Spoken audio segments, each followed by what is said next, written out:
الکلی‌های گمنام در سال 1935 توسط یک فروشنده سهام بورس نیویورکی و یک پزشک جراح اهل اوهایو که هیچ امیدی به قطع مصرف نداشت شروع شد.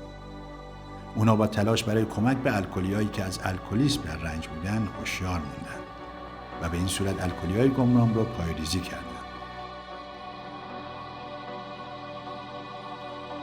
AA با تشکیل اولین گروه در اوهایو در سراسر دنیا رشد کرد.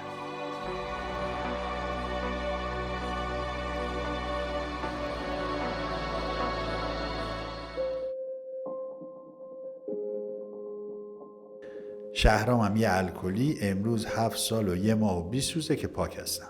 همه چیز بود تو زندگیم، اما نمیدونم برای چی زندگیم آروم قرار نداشت. به نام خدا، مهدی هستم الکلی. منم توی تاریکی گیر کرده بودم، توی ناامیدی. آرزو داشتم هیچ وقت روزو نبینم و همیشه آشفته تر از روزهای قبل و همش فکر میکردم که به درد این دنیا و به درد این جامعه نمیخورم. سلام خدمت دوستان، من اسماعیل هستم الکلی. آشفته شده بودم، همه چی از دست داده بودم. زنم، بچه‌م، خانواده‌ام، مادرم، پدرم، همه تو لعنتو میکردن. سیدم الکلی، من از این قیافه معتاد، از بی‌آبرویی معتاد، از تحقیر شدن معتاد واقعا بری بودم، اصلا واقعا فراری بودم. عطیه هستم الکلی. حدود 3-4 سال مصرف محرک و الکل داشتم. تاریک‌ترین دوران زندگی من بود و این مواد بود که زندگی منو کنترل میکرد و من هیچ کنترلی توی هیچ قسمتی از زندگیم نداشتم. به نام خدا، حسنم یک الکلی. هیچ راهی توی زندگیم واقعا وجود نداشت، نه اینکه امید نداشته باشم، وجود نداشت، چون تمام پلا را پشت سر خودم خراب کردم.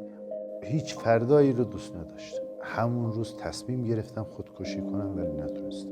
پیام انجمن از طریق یکی از دوستان که مصرف بود در گذشته گرفتم. اتفاقی دیدمش تو خیابون. و ازم خواهش کرد، خواست که برم یک دونه جلسه شرکت کنم. گفتم من امیدی به پاک موندن و پاک زندگی کردن ندارم.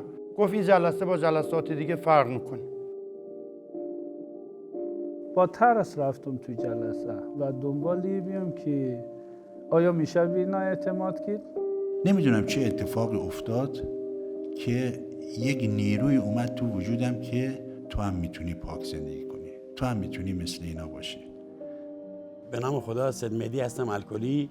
روز اولی که رفتم تو جلسه AA، وقتی که دستمو بلند کردم خودمو معرفی کردن، با اینکه هیچ کدوم از اون اعضایی که اونجا نشسته بودن رو نمیشناختم، اینا چنان منو بغل کردن، در آغوش گرفتن. احساس میکنم یه معجزه تو زندگیم شد به واسطه برنامه. نمیدونم، هنوزم خودم نمیدونم چطور شده.